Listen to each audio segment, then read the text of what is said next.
The global financial crisis in 2008 was truly a serious shock to the world.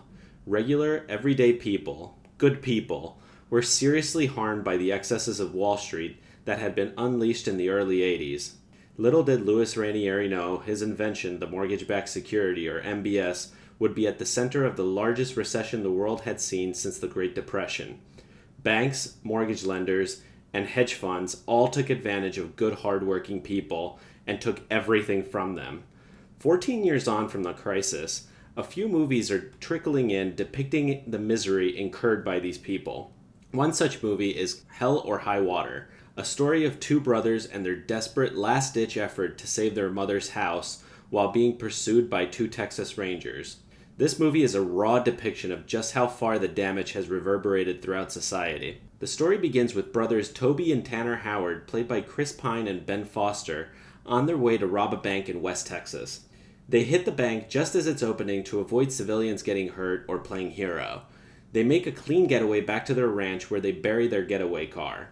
Their mother has died after a long illness, leaving their ranch in debt because of a reverse mortgage provided by the Texas Midlands Bank that they just robbed, which would lead to foreclosure if not settled. They launder their robbery hauls at an Indian casino in Oklahoma. With untraceable funds and gambling as a cover for how they were acquired, the brothers head back and forth. The plan is to rob only as much as they need in order to repay their reverse mortgage. On their last run, however, they encounter a group of vigilantes. It's Texas after all, and everyone LARPs like their Master Chief in Halo. The brothers race out of town with the local posse in pursuit.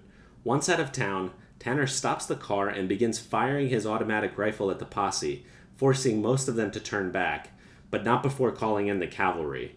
The Rangers show up and wound Tanner, giving Toby just enough time to escape with the money. The film ends with Toby and his ranch, which he bequeathed to his two sons.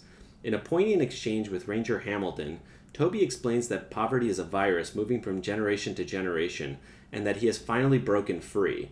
Hamilton fails to see Toby's point of view, but leaves when Toby's ex-wife shows up with his kids, leaving their conflict unresolved. A brilliant allegory to real life and the unfinished battle against Wall Street greed and corruption. Hell or High Water is a brilliant film showing the stark realities that face millions of Americans today.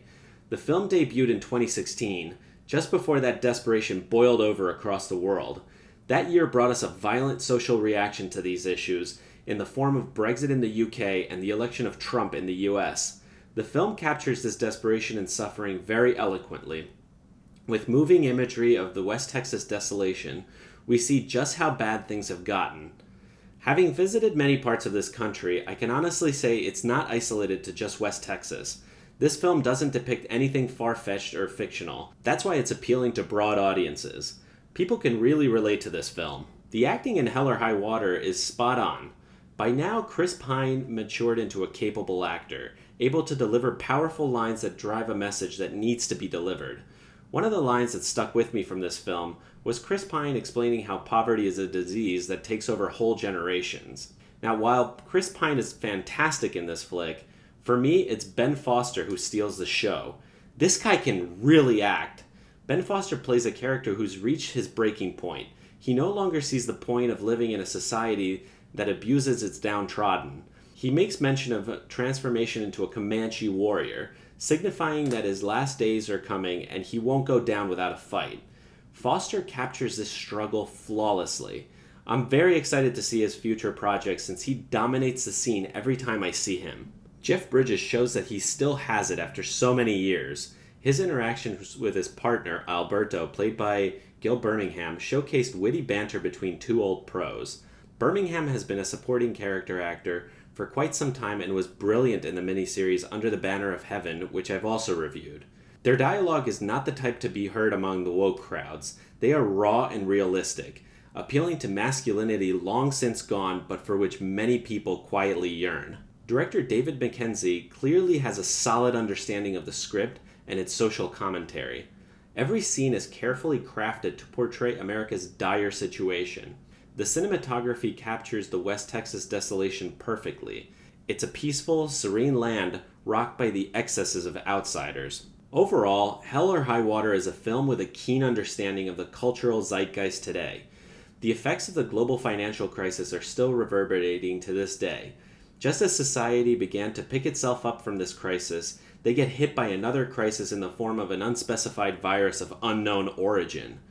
This film cogently shows how, just like society, the Howard brothers can't seem to catch a break. The film shows the desperation not just of the brothers, but society itself. It's a nuanced message that if things don't radically change for the better, we'll continue to see shocks such as Brexit and Trump more often. I highly recommend catching this movie wherever you can. If you like this video, hit that like button and subscribe for more great content.